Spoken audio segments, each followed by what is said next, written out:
What if the person you hired to care for your mom or dad turned out to be the wrong fit, or worse, a danger to their safety? Conversations about future care are uncomfortable, but absolutely necessary to have.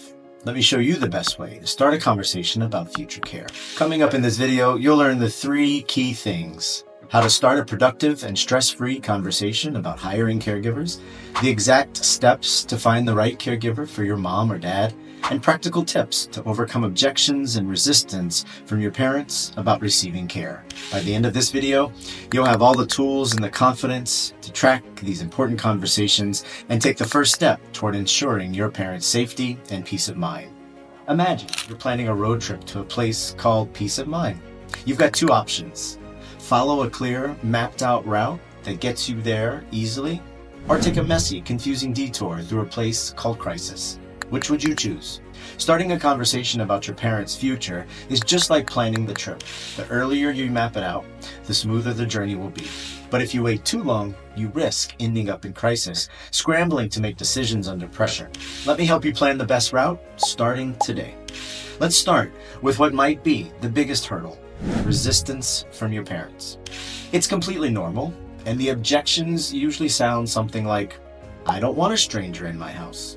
"No one will care for me like I will care for myself." Or, "I want my kids to care for me." Here's how you can respond for "I don't want a stranger in my house." Validate their concerns by saying, "I understand how you feel. It's a big change. Let's look for someone who feels more like a companion than a stranger." For "no one will care for me like I will care for myself," remind them that a caregiver is there to help them and not replace them.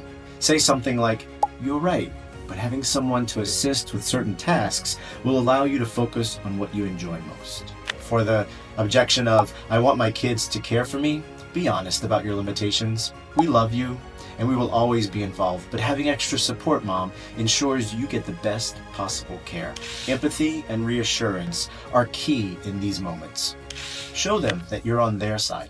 The best time to have this conversation is before a crisis occurs. When you wait until something happens, you're left scrambling, and that leads to rushed decisions that might not be the best fit. Planning early gives you the advantage of more time to evaluate options and ensure that everyone is on the same page. It's not just about being prepared, it's about reducing stress for everyone involved. Next, let's talk about creating a hiring checklist. This is your roadmap for finding the right caregiver. Start by listing your top priorities and what skills will the caregiver need. For example, do they need to assist with mobility or handle meal preparation? What personality traits are a good match?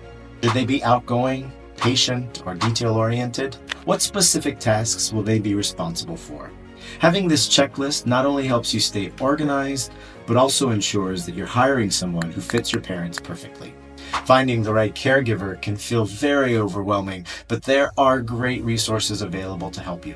Check with local agencies, reach out to nurse care managers, or explore community organizations. There are also online platforms and directories that can connect you with qualified professionals. The key is to take your time, review credentials, and meet with potential caregivers to see who feels like the right fit. Speaking of resources, let's talk about nurse care managers. Professionals like myself can be your guide in this process. We can help you evaluate caregiver options and ensure the transition is smooth for your whole family. Think of a nurse care manager as your partner in navigating these important decisions. Your nurse care manager is your consultant. And finally, it's important to know what caregivers can do to support your parent. They can assist with meal preparation, medication reminders, companionship, and even mobility support. These are just a few examples, but the real value is how these services help your parents maintain their independence while giving you peace of mind. Now that you know how to start the conversation and take the first steps toward hiring the right caregiver, I've created something to make this process even easier for you. Download my ultimate guide to hiring the best caregivers the first time. It's packed with checklists, tips, and resources to help you hire confidently and avoid costly mistakes. Click the link below or in the description to get your free copy. Let's take the next step in ensuring your parents' safety and your peace of mind.